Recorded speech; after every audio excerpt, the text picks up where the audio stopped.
नमस्कार, मेरा नाम है मीनाक्षी रजत और आप देख रहे हैं अपना पसंदीदा शो सबका हिसाब होगा। और एक बार फिर विवादों में घिरे वृंदावन के कथावाचक अनिरुद्धाचार्य की बात कर लेते हैं। इस बार उनके निशाने पर कौन है ये जान लीजिए। इस बार उनके निशाने पर है मीडिया और पत्रकार। सत्संग के मंच से ऐसी भाषा जिसने पत्रकारिता जगत में बवाल मचा दिया है।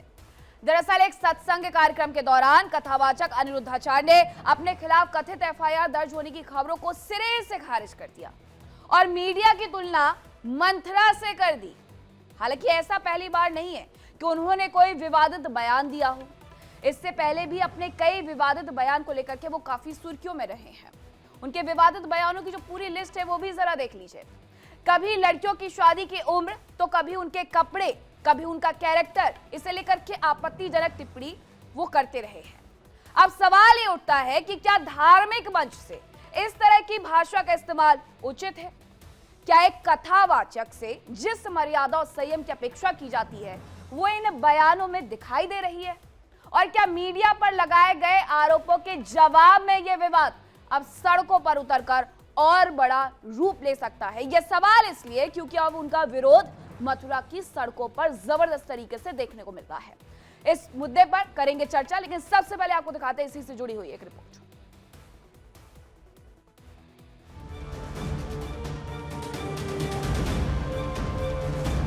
वृंदावन की पावन धरती, जहां भक्ति, मर्यादा और संयम की अपेक्षा की जाती है, वहीं कथावाचक अनिरुद्धाचार्य के बोल विवाद की वजह बन गए हैं। रविवार को सत्संग के दौरान अनिरुद्धाचार्य ने मीडिया पर सीधा हमला बोला। कथित एफआईआर की खबरों को झूठा बताते हुए उन्होंने पत्रकारों पर दुर्भावना से खबरें चलाने का आरोप लगाया।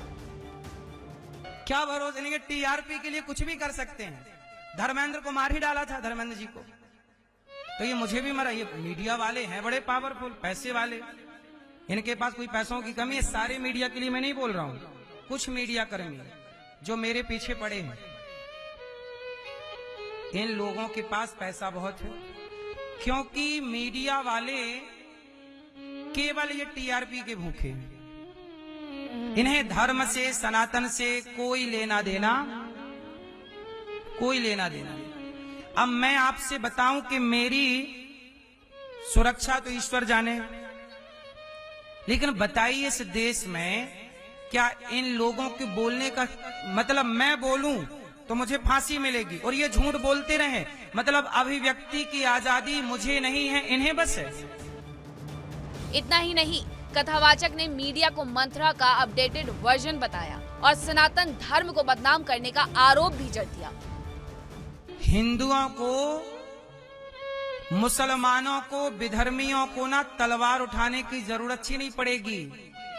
हम सनातनी ही आपस में लड़के मरने को तैयार थे, पहले भी और आज भी। सनातनी, हम हिंदुओं का दुश्मन कौन है? हम हिंदुओं को पहले मंथरा लड़वाती थी, आज ये कुछ मीडिया लड़वा रही है। ये मंत्रा का अपडेट वर्जन है आज की मीडिया। अनिरुद्धाचार्य का दावा है कि गौरी गोपाल आश्रम की सेवाएं मीडिया को नहीं दिखती, सिर्फ नकारात्मकता ही सुर्खियां बनती है। लेकिन यही बयान अब उनके लिए बड़ी मुसीबत बनते जा रहे हैं। मथुरा के पत्रकारों में जबरदस्त आक्रोश देखा जा रहा है। सवाल ये है, क्या धर्म के मंच से मीडिया के खिलाफ विवादित बयान देना जायज है? क्या कथावाचक अपनी मर्यादा भूल रहे हैं? मथुरा से उठी ये आवाज अब प्रदेश भर में गूंज सकती है। देखना होगा अनिरुद्धाचार्य अपने बयानों पर सफाई देते हैं या पत्रकारों का आक्रोश आंदोलन का रूप लेगा। Bureau report, India daily.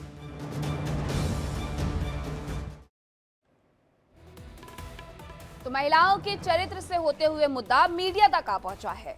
Aniruddhacharya ने जो विवादित बयान दिया है उसे लेकर के तरह तरह की प्रतिक्रियाएं आ रही हैं। कुंज बिहारी की पीठाधीश्वर हैं इंदुलेखा जी और हिंदुवादी नेता हैं गुंजन शर्मा जी। उनकी तरफ से अब क्या कुछ कहा गया है, सबसे पहले आप वो सुनिए। हमारे परिक्रमा मार्ग में सैकड़ों वृद्ध माताएं पड़ी हुई हैं सर्दी में, और आप उन्हीं ही माताओं को लेते हैं जो सरकारी नौकरी पे थी, उनकी जो पेंशन आती थी और जिनके पास पैसा था, उन्हीं की आप सेवा करते हैं। ये बहुत निंदनीय है अनिरुद्धाचार्य जी। आप सिर्फ धर्म को धंधा बनाते जा रहे हैं, पैसों को लूटते जा रहे हो। हमारे भारत देश में जितने भी यहाँ पे दान पुण्य करते हैं, उन पैसों से आप गाड़ियाँ लेते हैं, दिन पे दिन आश्रम बना रहे हैं।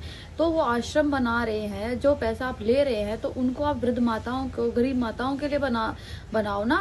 आप जो पैसे वाले सिर्फ उन्हीं की सेवा करते हैं, ये कौन सा न्याय है? ये समझ में नहीं आ रहा कि ये धर्म का इन्होंने इतना धंधा बना दिया है कि बस सब कुछ भूल गए अपनी सद्बुद्धि। मैं कहना चाहती हूँ कि वैसे तो हमें कोई आपत्ति नहीं है, आप कोई भी कार्य कर रहे हैं, हमारा ये कोई निजी मामला नहीं है कि हम आपसे कुछ कहें, लेकिन जिस रीज़न से आप सबसे धन लेते हैं, जिस वजह से आप इतनी, आज आपके पास इतनी संपत्ति हुई है कि आप वृद्ध माताओं की सेवा करते हैं, जिस ढोंग को आपने रचा रखा है, आप ये बताइए किसी भी वृद्धाश्रम के बाहर कभी हमने बूढ़ी माताओं को या वृद्ध जनों को बाहर बैठे नहीं देखा, लेकिन उनके आश्रम के बाहर जब आप देखेंगे तो वहाँ कई वृद्ध माताएं पड़ी हुई हैं सड़कों पर, जो ठंड में ठिठुर रही हैं। शायद खाना तो उनको वो दे भी देते हो, मैं नहीं कह सकती, लेकिन क्या उनके लिए उनके पास स्थान नहीं है? जो वहाँ अंदर जो बैठी हैं वो सभी सरकारी नौकरी से आ रही हैं या कोई बहुत बड़े घराने से हैं जहाँ बच्चे उनकी सेवा नहीं कर पा रहे लेकिन बहुत कमा रहे हैं, तो वो उनको दान देते हैं और कह देते हैं कि हमारी माँओं को आप रखिए, इसके लिए हम आपको एक अच्छी मोटी रकम देंगे। क्योंकि उनके यहाँ एडमिट होने के लिए, उस वृद्धाश्रम में जाने के लिए भी दसियों लाख से ऊपर का वो पैसा लेते हैं उन माताओं से, तब उनको उसमें अंदर रखते हैं। और सबका हिसाब होगा में आज का सबसे बड़ा सवाल क्या है, सबसे पहले वो जान लीजिए। सवाल ये है कि महिलाओं पर अभद्र टिप्पणी करने वाले अनिरुद्धाचार्य को मीडिया पर आखिरकार गुस्सा क्यों आया। करेंगे चर्चा की शुरुआत। कौन कौन हमारे साथ मेहमान जुड़ रहे हैं, सबसे पहले आपको वो बता देती हूँ। हमारे साथ आचार्य अरुण कृष्ण जुड़ रहे हैं, हिंदू धर्माचार्य हैं। आचार्य संजीव अग्निहोत्री हिंदू धर्म गुरु हैं, वो भी हमारे साथ जुड़ेंगे। दिनेश फलारी जी महाराज हिंदू धर्म गुरु हैं। गुंजन शर्मा हिंदुवादी नेता हैं। सभी हमारे साथ लगभग मौजूद हैं। सबसे पहले गुंजन शर्मा जी से ही मैं पूछ लेती हूँ। गुंजन शर्मा जी, ये पूरा जो माजरा आपने बताया, हमने सुनवाया भी, आपने कहा कि उनके जो बाहर देखते हैं वहां पर भी काफी महिलाएं रहती हैं, वो ठंड में ठिठुर रही होती हैं। अब वो तो बात करते हैं कि मैं बहुत ज्यादा महिलाओं की सेवा करता हूं, जो दुखियारी माएँ होती हैं उनका दुलारा हूं, लेकिन अब इस सबसे विपरीत आप देखेंगी तो अब एक व्यासपीठ से मीडिया के लिए उनकी तरफ से जो अब शब्दों का इस्तेमाल किया जा रहा है, उसे किस तरीके से देखते हैं आप? राधे राधे। सबसे पहले मैं आप सभी मीडिया के लोगों से माफी मांगना चाहूंगी, क्योंकि जो मुझे समझ में आया है कि आप सभी के साथ ये जो हुआ है और जो उन्होंने टिप्पणी की है, शायद उसका कहीं ना कहीं रीजन मैं हूं या मेरे जैसी और भी जो महिलाएं हैं जिनका सपोर्ट आप लोगों ने किया है ना, उन्हीं से उनको दिक्कत है। तो मैं ये कहना चाहूंगी कि अगर हमारी वजह से आप लोगों के लिए वो इतना अभद्र बोल रहे हैं, तो आप सोचिए कि इतना बड़ा स्तंभ, जो चौथा स्तंभ है भारत का, अगर वो उसको नहीं छोड़ रहे तो महिलाओं के लिए कुछ भी बोलना तो इनके लिए बहुत ही छोटी बात है। क्योंकि इनका इतना रुतबा इन्होंने बना लिया है, इतना पैसा इन्होंने कमा लिया है, और वो पैसा किसके ऊपर कमाया है? सिर्फ महिलाओं के। क्योंकि आप कभी भी देखिए इनके यहाँ जो भीड़ दिखेगी आपको, जो इनकी जो श्रोता हैं, उनमें 90% महिलाएं होती हैं, 10% पुरुष होते हैं, लेकिन फिर भी इनको गालियां देनी है सिर्फ महिलाओं को, अभद्र टिप्पणियां करनी है सिर्फ महिलाओं पर। और आज तक जो इनका प्रचार प्रसार हुआ है मीडिया के थ्रू, आज जब इनके खिलाफ आपने 2 शब्द बोल दिए, इनकी सच्चाई जब आप लोगों ने सामने ला दी, तो इन्होंने मीडिया को भी नहीं बख्शा, उनके लिए भी इतने कटु वर्ड, इन्होंने कटु शब्द बोल दिए। तो आप सोचिए इस इंसान की किसी भी तरीके से ये व्यासपीठ पर, क्या किसी भी मंच पर बैठने लायक नहीं है, क्योंकि इन्हें अपनी जबान पर जरा भी लगाम नहीं है। चलिए ठीक है आचार्य, ठीक है, मैं आपके पास लौटूंगी दोबारा से। आचार्य अरुण कृष्ण, बार बार ये व्यासपीठ से इस तरीके के बयान आखिरकार आते क्यों हैं? नहीं, यदि कोई नया बयान आया है तो मुझे पता नहीं। अभी तो हम बयान की बात कर रहे हैं जो 4 महीने पुरानी कहानी है। नहीं, उसी की बात कर रहे हैं, कुछ नया हुआ है। नहीं, आचार्य अरुण कृष्ण, नया बयान ये है कि मीडिया उनके खिलाफ भौंकने जैसा व्यवहार करती है। मीडिया को मंत्रा का अपडेटेड वर्जन वो कहते हैं, मीडिया उनके मर्डर तक की साजिश कर रही है। ये उन्होंने व्यास गद्दी से बैठ करके बयान दिया है, जो अभी हमने थोड़ी देर पहले अपनी रिपोर्ट में सुनवाया है। देखिए, ऐसा है कि बहुत सारी बातों को यहाँ मिलाया जा रहा है। पहली बात तो मीडिया के बारे में, कोई भी व्यक्ति हो, मीडिया हमारे लिए हमारा न्याय का चौथा स्तंभ है। और मीडिया के बारे में, किसी एक मीडिया व्यक्ति के बारे में, किसी एक रिपोर्टर के बारे में, किसी एक व्यक्ति के बारे में बोला जा सकता है। ऐसा तो नहीं कि सभी मीडिया के लोग बहुत बहुत बड़े विद्वान और महान पवित्र लोग हैं, बहुत सबके लिए, ऐसा नहीं है। हर तरह के लोग हर जगह होते हैं। किसी एक व्यक्ति के बारे में बोला जा सकता है, लेकिन यदि पूरी मीडिया फ्रेटर्निटी के बारे में बोला गया है तो मैं किसी के साथ भी इस तरह का समर्थन मेरा नहीं है, पहली बात। दूसरी बात, अभी जैसा मैंने कहा कि उनके व्यक्तिगत इशू और मीडिया के ऊपर की गई टिप्पणी, यदि इन्होंने जो आपने बात मुझे बताई है, यदि उन्होंने इन सब बातों का कि भौंकना जैसे शब्दों का इस्तेमाल प्रयोग किया है, तो इन शब्दों को मैं इनका समर्थन मैं क्या कोई भी नहीं करेगा। ये पूरी तरह से गलत है, क्योंकि मीडिया भी हमारा हिस्सा, मीडिया कहीं दूसरे ग्रह से नहीं आया है, हमारा हिस्सा है। जो बताया जा रहा है उनको, हाँ ये बात सत्य है कि ऐसे कई मीडिया चैनल हैं जो इस अनुद्धाचार्य के नाम को भुना रहे हैं अपने चैनलों पे। उनका केवल काम ही यही है कि सुबह से शाम तक अनुद्धाचार है। उनको लगता है कि उनके पास कोई दुनिया विषय नहीं है, दुनिया में आतंकवादी घटनाएं हो रही हैं, वो उनके लिए विषय नहीं है। दिल्ली में आतंकवादी द्वारा बाकायदा इस देश के एक जिहादी डॉक्टरों का षड्यंत्र था। ऐसा नहीं है कि केवल वो 10, 12, 15, 20 लोग मरे हैं दिल्ली के अंदर। 3000 क्विंटल, 300 क्विंटल उनके पास विस्फोटक सामग्री थी, जिससे वो अच्छा, देखिए, आप हमेशा कहते हैं आपके लिए इंडिया डेली बहुत महत्वपूर्ण है। हम आ गए वृद्धाचार के ऊपर। ठीक है आचार्य, सुनिए, आप हमेशा कहते हैं आपके लिए इंडिया डेली बहुत महत्वपूर्ण है, आप हमेशा हर मुद्दे पर हमारे साथ चर्चा भी करते हैं। 7 बजे जब आप जुड़ते हैं तब आप देखते हैं हम धर्म की बातें करते हैं अपने इन मुद्दों में। दूसरी बात ये कि हर चैनल का एक टाइम स्लॉट होता है, कोई भी चैनल किसी भी खबर को अपने तरीके से नहीं दिखा सकता। मीडिया का एक रूल होता है कि खबर उसी तरीके से दिखाई जाएगी जिस रूप में वो आई है। तो पहले तो उनकी तरफ से ये कहा गया कि मेरे बयानों को तोड़ मरोड़ के पेश किया गया, हालांकि उनके बहुत सारे विवादित बयान, उन सब का मैं जिक्र करूंगी, क्योंकि शुरुआत कहीं ना कहीं से तो होनी चाहिए कि अगर कोई व्यक्ति, कोई साधु या कोई कथावाचक गलत बोलता है तो पहले उसका खंडन होना चाहिए, जैसा आपने किया भी। अब प्रेम कौशिक का जरा मैं रुक करती हूँ, क्योंकि ये पूरा मुद्दा जो है वो मथुरा का है। प्रेम कौशिक हमारे संवाददाता है मथुरा से। तो प्रेम कौशिक, जरा मुझे अच्छे से बताइए कि कल जब व्यास गद्दी से बैठ करके वो लोगों को संबोधित कर रहे थे तो अचानक से मीडिया पर क्यों आ गए? अरे एफआईआर का मामला हो, कोर्ट जाने की बात हो, या किसी और ने कही हमारा काम खबर दिखाना है और जो खबर जैसे आएगी हम वैसे दिखाते हैं।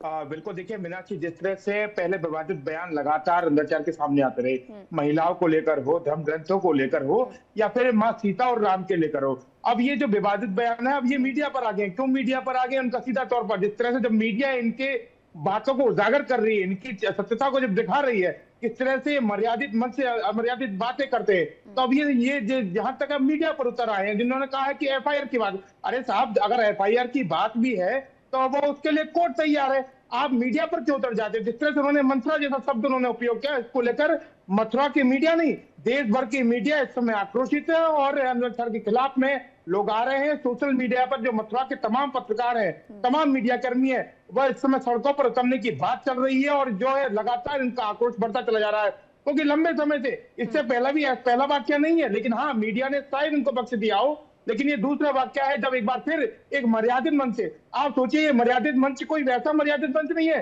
जहां से व्यास भगवान ने श्रीमद् भागवत का प्रवचन दिया।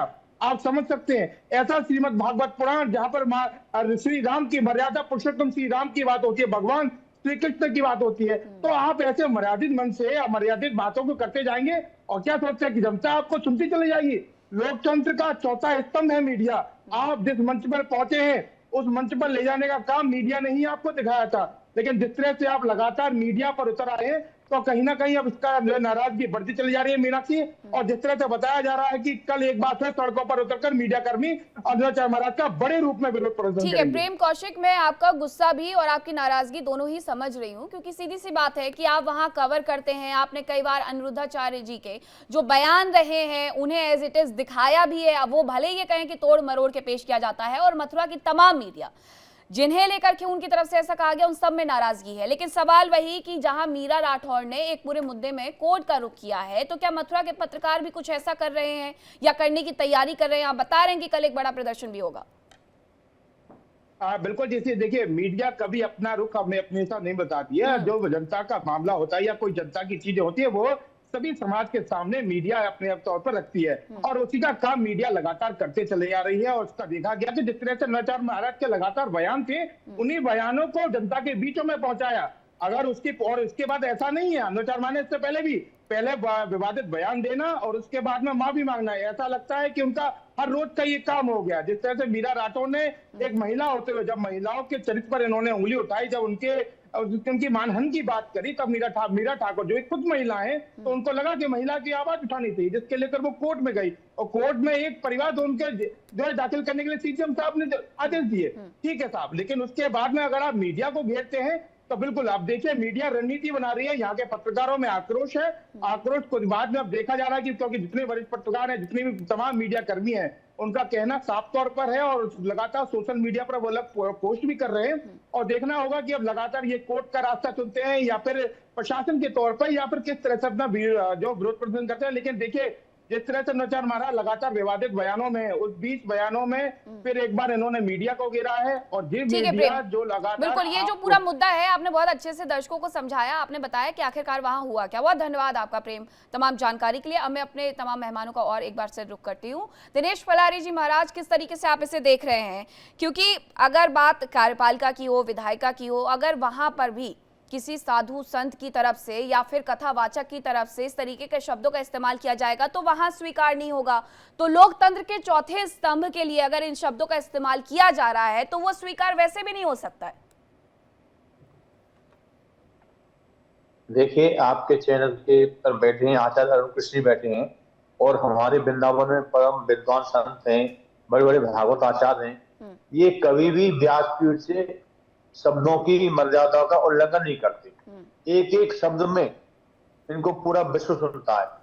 तो हम तो अनुरुद्धाचार्य जी को यही सलाह देना चाहते हैं कि आपने जिस प्रकार व्यासपीठ को एक मजाक का स्थान बना दिया है, हंसी ठिठोली का स्थान बना दिया है, आपने माता सीता पर बयान किया, आपने पत्रकारों पर बयान दिए, आपने महिलाओं के बारे में अवध टिप्पणी की है, आती हूँ आचार्य इसके बाद आपके पास। नहीं है, इस प्रकार की टिप्पणी उचित नहीं है। आप व्यासपीठ पर बैठे, व्यासपीठ भगवान विष्णु का स्वरूप होता है, तो उस पीठ पर बैठ के आप इस प्रकार की मर्यादा का उल्लंघन करेंगे तो वो अच्छा नहीं है। क्योंकि आपको माताओं की वजह से इतना धन दौलत इकट्ठी हुई है, हजारों करोड़ रुपए की आपके आश्रम प्रॉपर्टी बना दी आपने, तो माताओं पर ही आप ऐसी अभद्र टिप्पणी करोगे। जो मीडिया चौथा स्तंभ है देश का, उस पर आप इस प्रकार का बयान देंगे, जबकि आपको आदेश दिया है न्यायालय ने, तो आप अपना गुस्सा निकाले मीडिया पे, तो ये बहुत ही दुखद है। ऐसा इनको नहीं करना चाहिए। बिल्कुल सही बात है। अब आचार्य अरुण कृष्ण, जरा ये बताइएगा कि आज मीडिया छोड़ दीजिए, अगर मैं सोशल मीडिया की बात करूं तो सोशल मीडिया इतना ज्यादा जागरूक हो गया है कि वो आपकी बात मीडिया तक बाद में पहुंचेगी, लेकिन सोशल मीडिया के माध्यम से हर जगह पहुंच जाएगी। अनिरुद्धाचार्य जी का जो सोशल मीडिया हैंडलर है, उनका जो सोशल मीडिया चलाते हैं उसमें जगह जगह पे रील आते रहती है, खुद वो इस तरीके की पोस्ट करते हैं, हंसी मजाक वाले पोस्ट करते हैं, तब उन्हें ये सब शोभा दे जाता है। लेकिन अगर वही मीडिया जिसने उनके बयानों को आगे बढ़ाया, बयानों को आगे सुनवाया और गलत कहने पर उनसे सवाल पूछे, तो वो मीडिया भोंकने वाला हो क्या? देखिए, पहली बात तो सर्वप्रथम हमें ये समझना चाहिए कि अनिरुद्धाचार्य ना धर्मगुरु है, ना बाबा है, ना वो किसी विशेष शास्त्र को रिप्रेजेंट करते। बिल्कुल, वो एक बहुत सारे कथावाचकों में से कथावाचक, ठीक है। तो हमें पहली बात तो हमें समझना पड़ेगा धर्मगुरु और धर्माचार्य क्या होते हैं और कथावाचक क्या होते हैं। कथावाचक धर्माचार्य हो सकता है, लेकिन अभी जो मैं आपको बता रहा हूँ ये समझना हमारे लिए बहुत आवश्यक है। और मैंने जैसा पहले कहा, बहुत सारी बातों को ना उनका मिश्रण कर रहे हैं। अभी जो उन्होंने ये भौंकना जैसा शब्द मीडिया के लिए प्रयोग किया, मैं इसकी आलोचना करता हूँ, मैं इस बात के साथ नहीं हूँ। लेकिन ऐसे मीडिया में लोग हैं, ऐसी दरबारी मीडिया है, राष्ट्रीय चैनल बोल रहा हूँ, जो भारत के राष्ट्र के शत्रु हैं, जो राष्ट्र को कैसे बदनाम किया जाए, सनातन धर्म को कैसे बदनाम किया जाए, वर्तमान सरकार को कैसे बदनाम किया जाए, ऐसे दरबारी मीडिया है जो इस देश में दीमक की तरह लगे पड़े हैं। तो ऐसा नहीं कि मीडिया में सारे अच्छे लोग हैं, हर तरह के लोग हैं। लेकिन जो उन्होंने सभी मीडिया को बोला हमारे राष्ट्रीय चैनलों को बोला, मैं उसके लिए उनकी आलोचना करता हूं। नहीं, वो खुद भी अब बात कहते आती हैं, है, आचार्य अरुण नहीं, कृष्ण, वो गलत उनका जो बयान है उसमें वो खुद कहते हैं कि मैं सबकी बात नहीं कर रहा हूँ, मैं कुछ लोगों की बात कर रहा हूँ। इसी तरीके से हाँ, उन्होंने वो कहा कुछ की कि बात मैं कर रहे हैं, सारी वो महिलाओं कुछ की की बात बात नहीं कर कर रहा हूँ, मैं कुछ महिलाओं की बात कर रहा हूँ। तो ये देखिए, सारी नहीं कुछ, सारा मीडिया नहीं कुछ, तो उसकी वजह से आप बाकी मीडिया को भी गाली देने का अधिकार तो नहीं प्राप्त कर लेंगे। आप ठीक कह रहे हैं, आप हाँ। ठीक कह रहे हैं, लेकिन जब वो आपने तो अपने प्रश्न का स्वयं उत्तर दे दिया। आपने कहा कि वो कह रहे हैं सबको नहीं कुछ, सब महिलाओं को नहीं कुछ, तो ये तो बिल्कुल स्पष्ट हो गया। क्या इस देश में बलात्कारी पुरुषों को बलात्कारी नहीं कहा जाता, ये बता दीजिए आप। नहीं कहा जाता बलात्कारी? सबको तो नहीं कहेंगे ना क्या? आप। हाँ, बस कुछ, यही आपके प्रश्न का कुछ, ये आपके प्रश्न का हाँ। उत्तर है। अब आपको मैं बताता हूं, शास्त्रानुसार उन्होंने दो टिप्पणी उनके बारे में बार बार आ रही है। एक आ रही है, उन्होंने सीता माँ के बारे में अभद्र टिप्पणी करी, ये बोल रहे हैं आप लोग। ठीक है, सीता माँ के बारे में ये हाँ, कहा गया, मैं हाँ, इसका उत्तर दे रहा हूं ना। हाँ, उन्होंने सीता माँ के बारे में अभद्र टिप्पणी करी, आप ये कह रहे हैं। उन्होंने कहा कि सीता माँ सुंदर थी इसलिए उनका अपहरण हुआ, ये बात कही आपने? बिल्कुल। सब कह रहे हैं। उन्होंने अपने शब्दों को इसीलिए कहते हैं कि थोड़ा सा हमें अध्ययन करके बोलना चाहिए। जब सुपर्णखा रावण के पास गई, नाक कान काट, जब उनको लक्ष्मण ने उनको सबक सिखाया, नाक कान काटे गए, जब वो रावण के पास गई तो सुपर्णखा ने ये नहीं कहा कि आप जाके प्रतिकार लो मेरी चोट का, जो मेरे ऊपर लक्ष्मण ने किया। उन्होंने क्या कहा सुनिए, उन्होंने कहा नैव देवी, ये रावण से कहा, उन्होंने रावण को उकसाया, क्या कह के उकसाया बता रहा हूं मैं, और सत्य कहा उन्होंने कहा नैव देवी ना गंधर्वी ना यक्षी ना किन्नरी एवं रूपा मया नारी दृष्ट पूर्वा मही तले। उन्होंने कहा ना कोई यक्षी, ना कोई गंधर्वी, ना कोई किन्नरी, ना कोई देवी इतनी सुंदर है जितनी सुंदर सीता को मैं देख कर आई हूं, और जिसके पास सीता नहीं है, जिसको सीता स्पर्श कर दे उसका जीवन धन्य हो जाएगा। तो इतनी सुंदर मैंने नारी नहीं देखी जितनी सुंदर सीता है। और रावण अपने भाई को कहती है वो कि यदि जिसके पास सीता नहीं है उसके पास कुछ नहीं है। तो ये सुंदरता की जो व्याख्या है ये सुपर्णखा ने की थी। और आपको बता दूं सुपर्णखा किसे कहते हैं? सुपर्णखा कहते हैं, ये देखो सूप बोलते हैं, सूप नखा, जिसके बड़े बड़े नाखून होते हैं उसको सुपर्णखा कहते हैं। जिसके नाखून बड़े होते हैं किसी के भी, उसी को सुपर्णखा कहते हैं। अब आप कोई भी इसका अंदाजा लगा लो कि वो सुपर्णखा सारी महिलाओं को कह रहे हैं। तो ये सुपर्णखा का आपको अर्थ बताया। दूसरा, ये जो रावण ने सीता मैया का अपहरण किया, ये सुपर्णखा ने ही कहा था कि वो इतनी सुंदर है कि ना देवी ना किन्नरी ना यक्षी ना कोई गंधर्वी, सबसे सुंदर सीता मैया है। ये सुन के ये वही गया था। अब इन्होंने पूरी बात तो करी नहीं आचार्य, यही अंतर है। देखिए यही अंतर है, जब आप इन बयानों का जिक्र करते हैं, इन बातों का जिक्र करते हैं, रामचरितमानस का जिक्र करते हैं, तो उसमें क्या लिखा हुआ है आप उसे बिल्कुल जस का तस बता रहे हैं। आप उसे हल्के फुल्के अंदाज में नहीं लेकर के बता रहे हैं कि रामायण में क्या लिखा हुआ है। लेकिन जिस तरीके से अनिरुद्धाचार्य जी की तरफ से वर्णन किया जाता है वो इतना हल्का फुल्का अंदाज होता है कि वो सुर्खियां बनता है। अब वो कहते हैं कि सीता और द्रौपदी जैसी महिलाएं इतनी सुंदर थी कि अत्यधिक सुंदरता के कारण उनमें दोष हुआ और इसका उन्हें कष्ट उठाना पड़ा। बहुओं को तो वो किस तरीके से चाइनीज माल, पता नहीं क्या क्या बोलते हैं, ऐसे शब्दों का इस्तेमाल जो हम कभी करें ना, वो ये सब बोलते हैं। तो फिर इसीलिए उन पे सवाल उठते हैं। अब वो कहते हैं कि महिलाएं 24-25 की शादी कर लें, उस ईयर में अगर शादी नहीं करती हैं तो उनका चरित्र किस तरीके से होता है, वो चरित्रवान नहीं होती हैं। जो महिलाएं छोटे कपड़े पहनती हैं वो चरित्रवान नहीं होती हैं।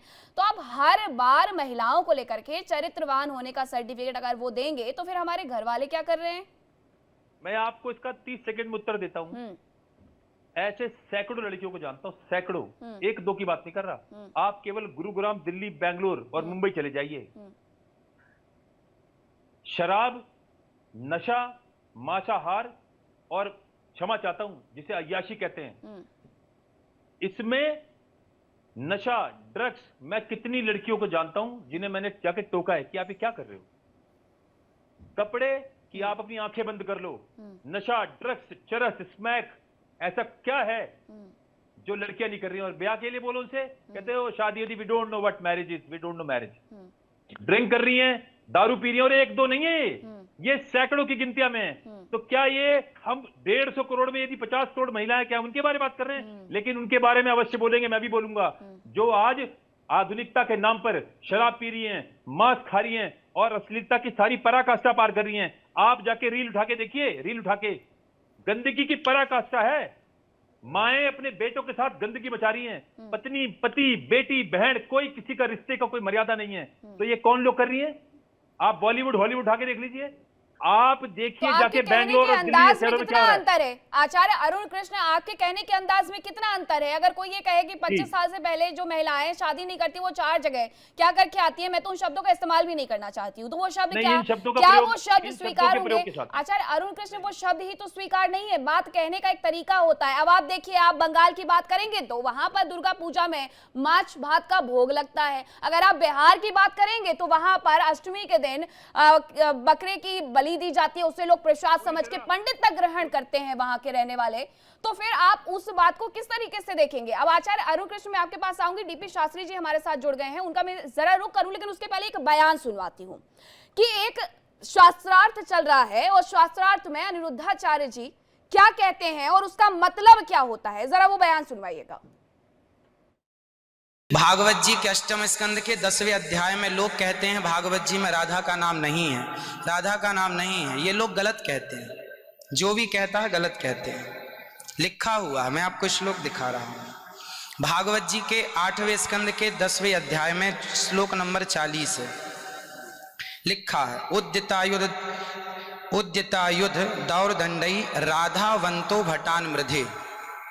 राधावंतो लिखा, स्पष्ट लिखा गुरुजी। ऐसा है, नाश मत करिए। आधावंत है, आधावंत में दौड़ते हुए या संधि हो गई है गुरुजी। नहीं नहीं, ये गलत बात है। आप जो है उच्चता उठाई।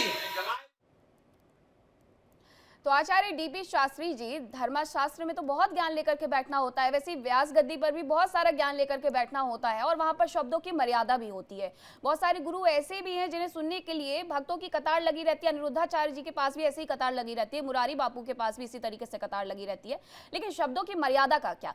अगर कोई सोशल मीडिया पर रील गलत तरीके से बनाता है, अपने आप को गलत तरीके से रिप्रेजेंट करता है, वो गलत है, तो व्यास गद्दी से गलत भाषा का इस्तेमाल किया जाना भी उतना ही गलत है। डीपी शास्त्री जी, देखिए, ऐसी वाणी बोलिए मन की आपा को। वाणी ब्रह्म है, शब्द ब्रह्म है। किसी को बोलने के पहले विचार करना चाहिए हम क्या बोल रहे हैं।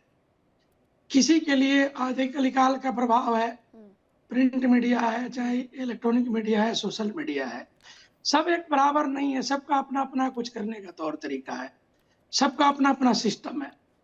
तो मैं तो ये मानता हूँ कि वो बहुत ऐसे वाणी कहीं कहीं वैसे बोल जाते हैं जो एक कथावाद के नाते या एक जिम्मेवार नागरिक सनातन के हैं और वृंदावन में ठाकुर जी के धाम में बैठे हैं, तो उनको इस चीज पे अपना खुद के विचार करना चाहिए कि मैं इस शब्द को कैसे बोलूं और ना बोलूं।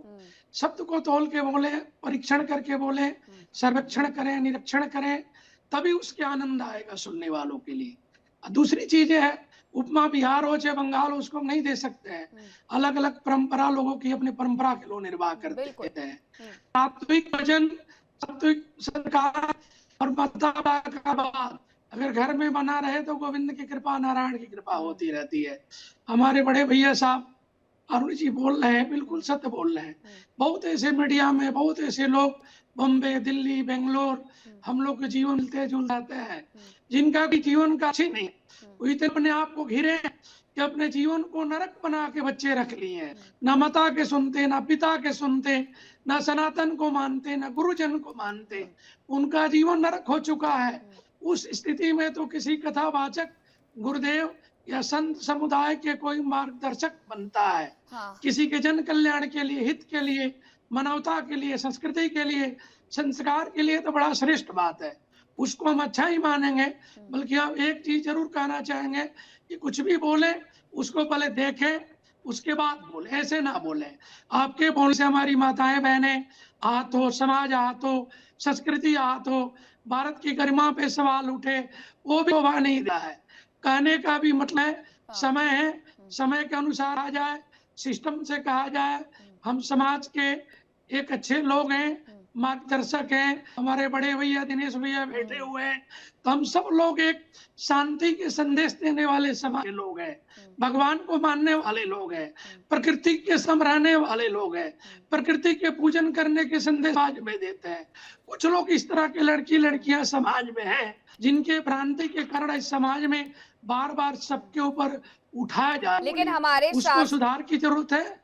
हम माता बीपी पिता शास्त्री के जी, भी सुधार के जरूरत है। हमारे शास्त्र बोलते हैं यत्र नार्यस्तु पूज्यन्ते रमन्ते तत्र देवता। अब जरा उनके बयान जो चल रहे थे 7 बयान, वो जरा एक बार दिखाइएगा कि उनकी तरफ से क्या क्या बयान दिए गए हैं और क्यों इतना बड़ा मुद्दा उनके ये बयानों पर बन रहा है।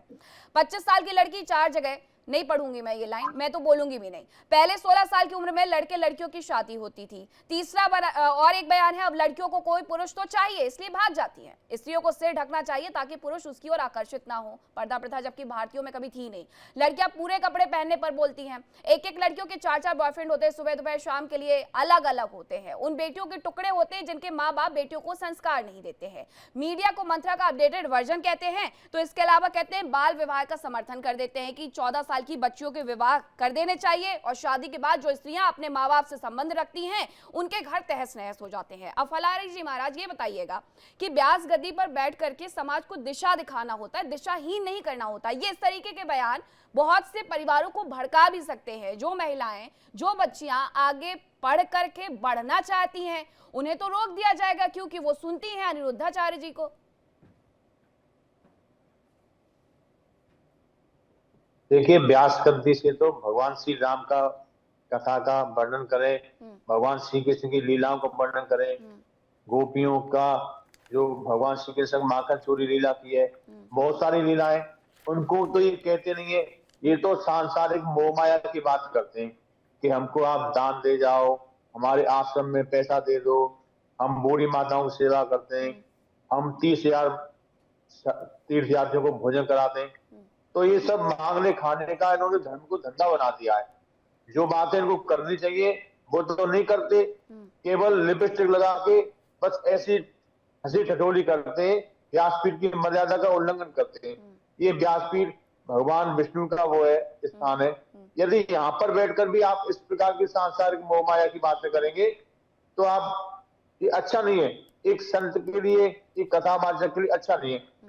हमारे वृंदावन में तो बड़े बड़े विद्वान कथावाचक हैं, बड़े बड़े विद्वान संत हैं, वो कभी भी व्यासपीठ की मर्यादा का उल्लंघन नहीं करते। केवल अनिरुद्धाचार्य ने ये लगा लो सभी कथावाचकों की लुटिया डुबो दी है। ये इस प्रकार का हंसी मजाक करते, ये अच्छा नहीं है।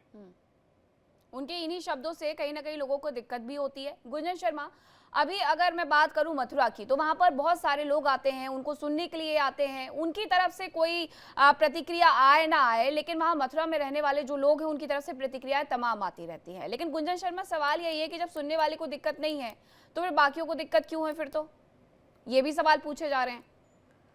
देखिए मैडम, मुझे नहीं समझ में आ रहा कि ये किस तरीके का वो चल रहा है। क्योंकि आप एक चीज देखिए, पहले तो मैं आपके ही जो यहाँ पे जो क्वेश्चंस उठे हैं मैं उनके जवाब दे दूं।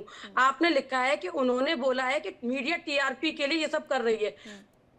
बताइए, एज अ कथावाचक उनको अपनी टीआरपी क्यों करानी है? आपका तो काम है, आपका तो चैनल है और चैनल का तो काम है टीआरपी लेना।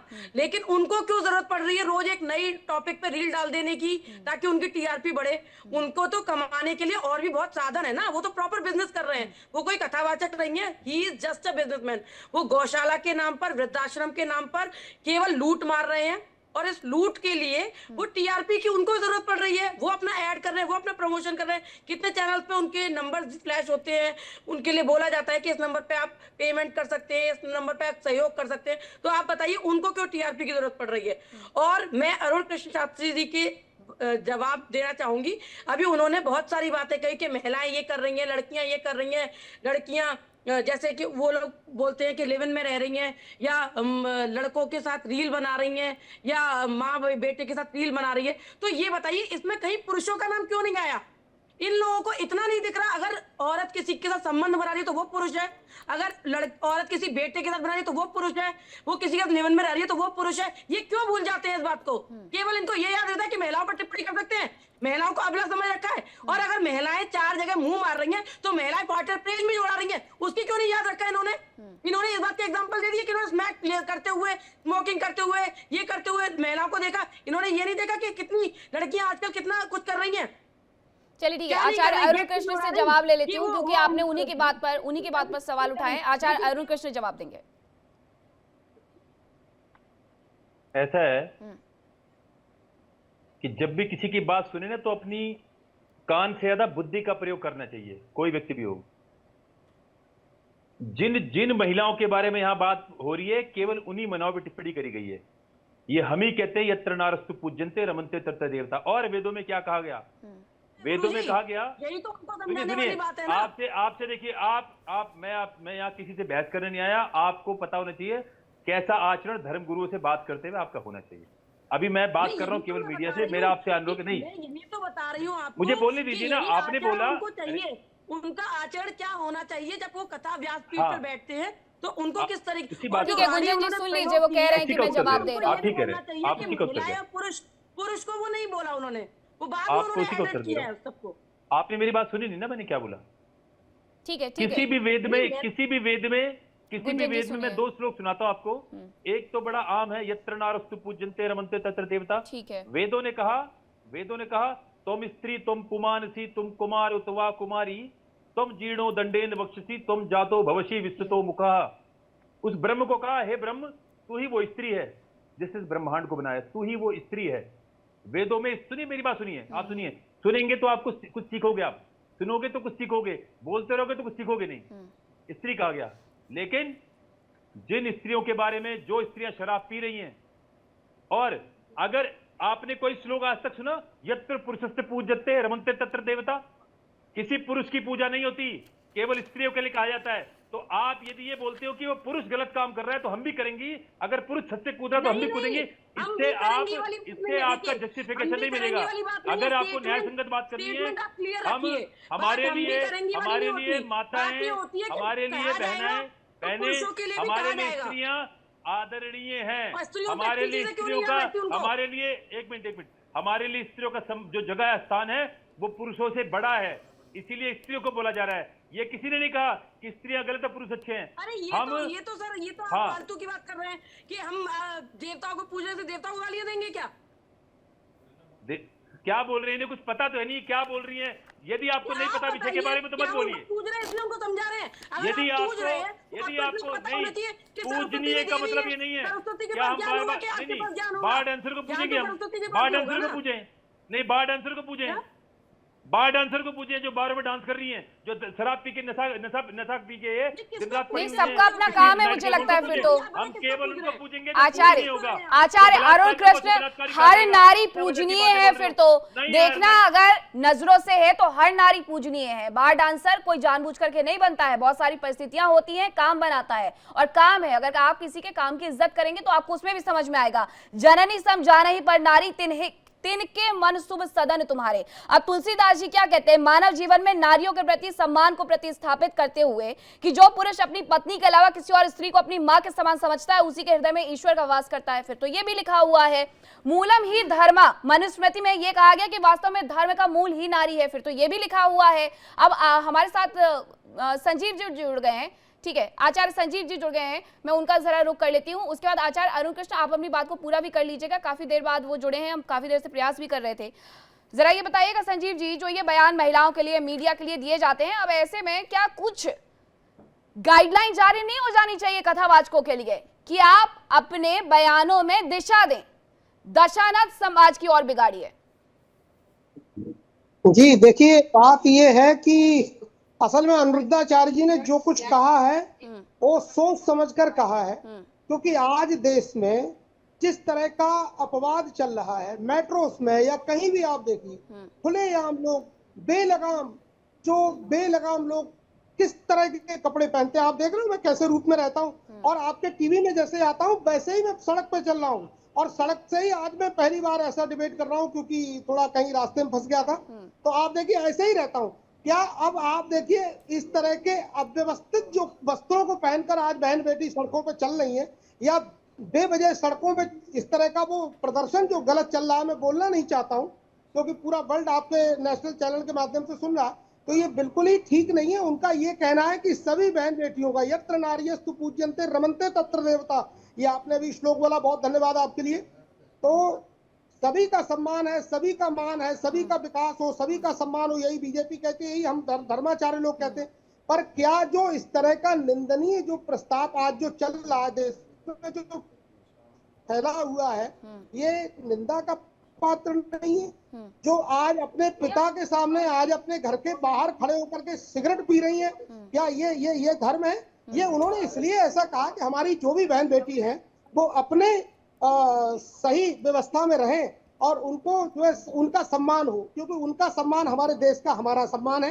तो क्योंकि वो हमारी बहन बेटी है, आचार्य संजीव सुनिए, एक एक गाइडलाइन जारी होनी चाहिए कि कौन संस्कृति में रहने वाला है, कौन संस्कृति में नहीं रहने वाला है। आपने जो वर्णन किया है ना कपड़ों का, तो फिर तो मैं यहाँ पैंट शर्ट पहन करके खड़ी हुई हूँ, तो ये तो मेरी संस्कृति नहीं है, लेकिन ये मेरा काम है।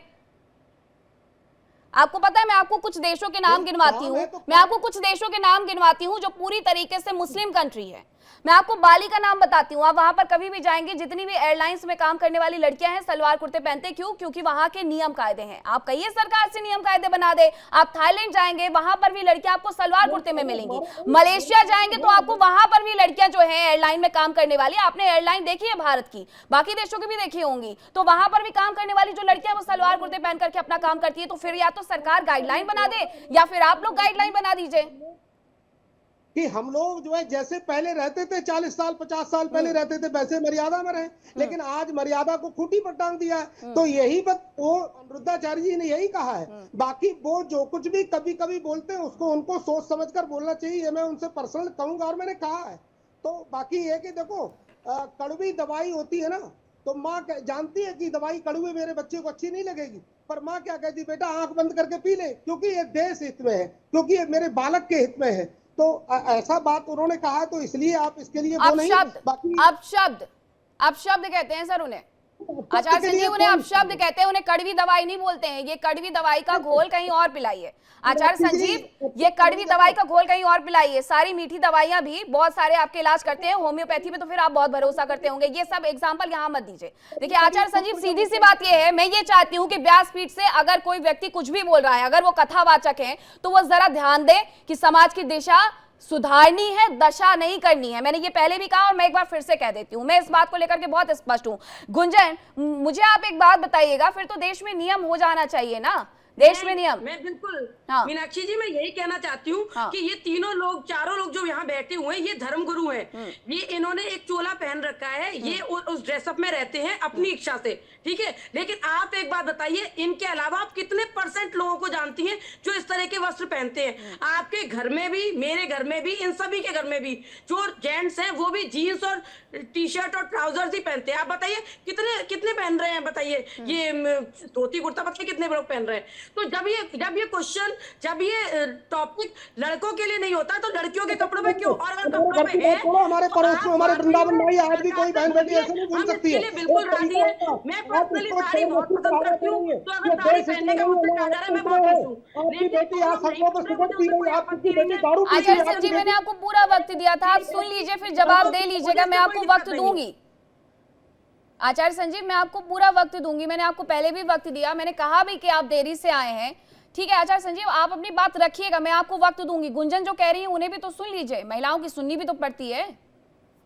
नहीं, वही इनको आदत नहीं है मैडम, वही प्रॉब्लम है कि वही आदत नहीं है। मैं कह रही हूँ कि इनके घर के या आसपास के जो भी जेंट्स हैं वो सारे जीन्स पहन रहे हैं, उस पर क्यों आपत्ति नहीं हो रही? और अगर महिलाओं पे आपत्ति है, मैं बोल रही हूँ, मैं पर्सनली हमेशा ही साड़ी बहुत पसंद करती हूँ, लेकिन चाहे मेरी बहन हो, चाहे मेरी भाभी हो, चाहे मेरी फ्रेंड्स हो, चाहे आप हो, चाहे कोई भी हो, कोई भी अगर वेस्टर्न पहनती है, मुझे इससे कोई आपत्ति नहीं है। अगर इनमें से किसी को आपत्ति, और अगर आपत्ति इतनी बड़ी है कि उससे इनका धर्म भ्रष्ट होता है या भारत की संस्कृति बिगड़ रही है, तो मेरे हिसाब से इन सभी को सरकार से बोलना चाहिए, जैसे कई देशों में बुर्का पहनना ही अनिवार्य है, भारत में भी कोई एक ड्रेसअप उनको दे दीजिए कि लड़कियां पूरी कवर है, उनकी शक्ल ना दिखे, तब शायद ये लोग मान जाएं।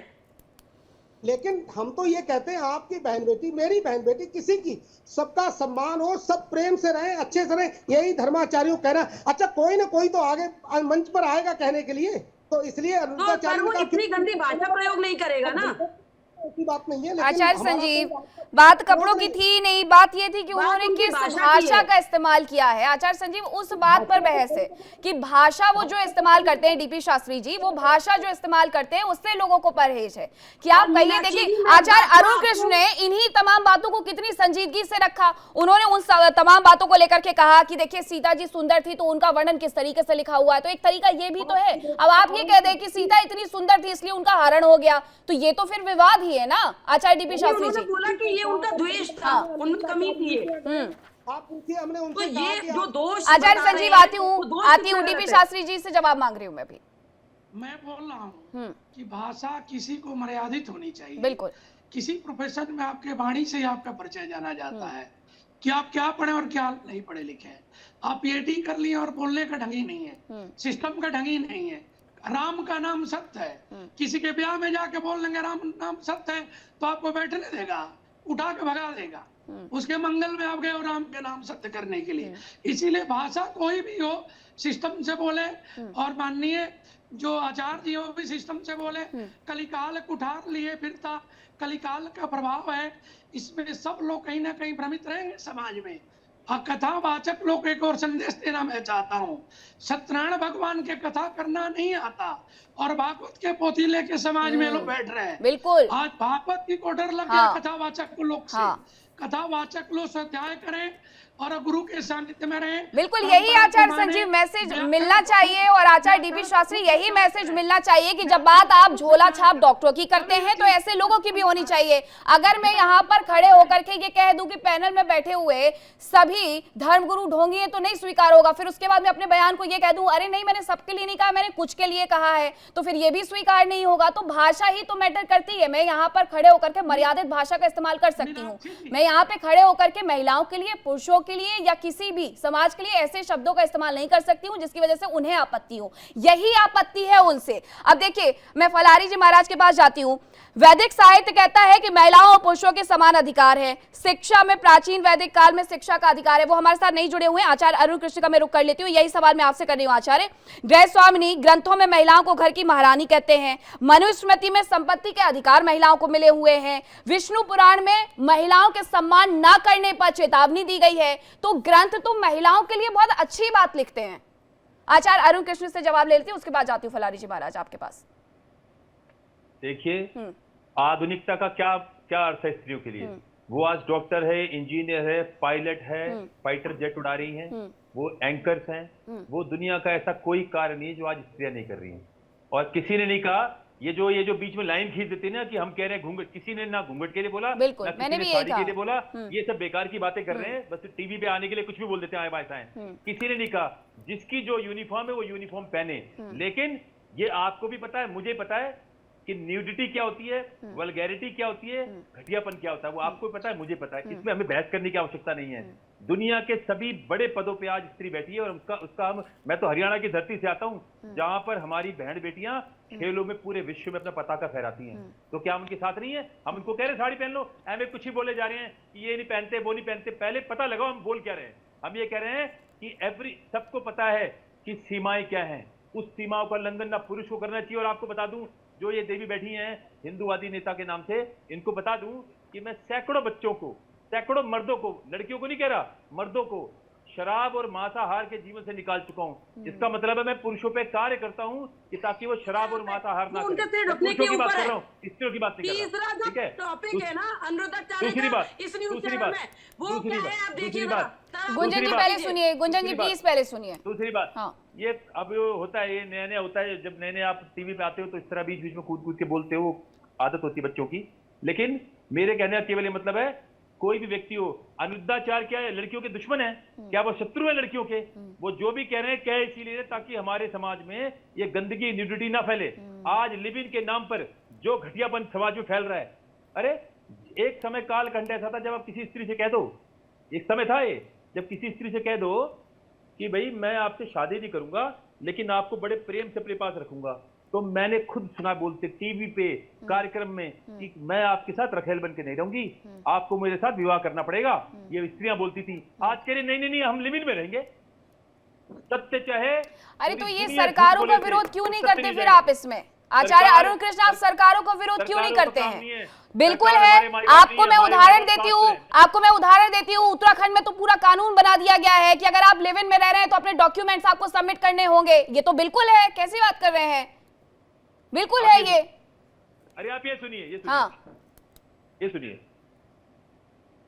इस बात को प्रदेश करो तो बुरा लगेगा, बुरा लगेगा, उनको अच्छा नहीं लगेगा। जैसे आप सब बच्चे हो, मिलने की आदत पड़ गई है तो एक सुनिए, ये- सुनिए, कीड़ा नाली में ही ये उसका अनुभव करता है। आप क्या सुनवा रहे हैं? उसे पसंद नहीं आएगा ऐसे जो गंदे आचरण कर रहे हैं। बिल्कुल। आचार्य अरुण कृष्ण, किसी और की बातचीत मत सुनवाइए। अगर आप कुछ कहना चाहते हो तो आप वैसे ही कह सकते हैं। ये प्रेमानंद जी कह रहे हैं हाँ। कि केवल 3-4% स्त्रियां ही पवित्र बची हैं, हाँ। बाकी सब अपवित्र हो चुकी हैं। हम्म। ये प्रेमानंद जी ने कहा। हम्म। तो क्या आप बोलोगे सबके लिए बोल रहे हो? अब आचार्य मैं यही आप तो बोलिए, कहती करके हूँ दिखाइए फिर, प्रेम जी को। मैं यही तो कहती हूँ फिर, अगर किसी और तो धर्म की समाचार तरफ से में इस तरीके से स्वीकार बयान कीजिए। आए तो फिर आपको स्वीकार क्यों नहीं होते? फिर वहां से भी स्वीकार कर लीजिए, फिर वहां से भी स्वीकार कर लीजिए। जब हमारे धर्म में ही महिलाओं को इस तरीके से पवित्रता का सर्टिफिकेट दिया जाएगा सबके धर्म लिए- गुरुओं के द्वारा, मैं सबकी बात नहीं, मैं उन कुछ महिलाओं की बात कर रही हूँ जिनके लिए बोला भी जा रहा है कि अगर आप ही सर्टिफिकेट देखें तो बाकी समुदाय के लोग तो सारी महिलाओं को एक ही नजर से देख रहे हैं ना। फलारी जी महाराज, जब इस तरीके के बयान धर्माचार्यों की तरफ से आएंगे तो बाकी समुदाय की तरफ से सारी महिलाओं को एक ही नजर से देखा जा रहा है। वो क्यों आपके समुदाय की महिलाओं को इज्जत भरी नजरों से देखें?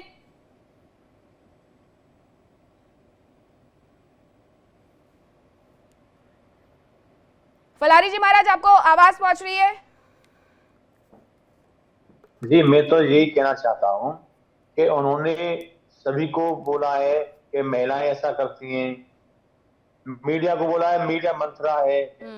तो जब आप व्यासपीठ से ऐसा बोलते हैं और मीडिया को दोष लगाते हैं, तो मैं संजीव आचार्य जी से पूछना चाहता हूँ कि मीडिया को उन्होंने मंथरा क्यों कहा? मीडिया का तो कोई भी दोष नहीं है भाई। आपने महिलाओं के बारे में बोला तो महिलाओं ने आपके खिलाफ आक्रोश उत्पन्न हुआ, तो मीडिया के बारे में आपने मंथरा क्यों बोला?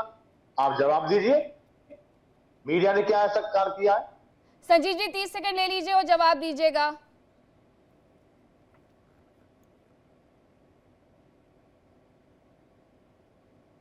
मुझे लगता है संजीव जी हमारे साथ नहीं जुड़े हुए हैं। वक्त हालांकि इस समाप्ति की तरफ बढ़ रहा है। बहुत धन्यवाद आप सभी का हमारे साथ इस चर्चा का हिस्सा बनने के लिए। लेकिन फिलहाल एक छोटे से ब्रेक के लिए हम रुक रहे हैं। आप कहीं मत जाएगा क्योंकि इंडिया डेली अब आपके स्मार्ट टीवी पर भी मौजूद है। इंडिया डेली 24/7 अब इन सभी प्लेटफॉर्म पर लाइव देखें।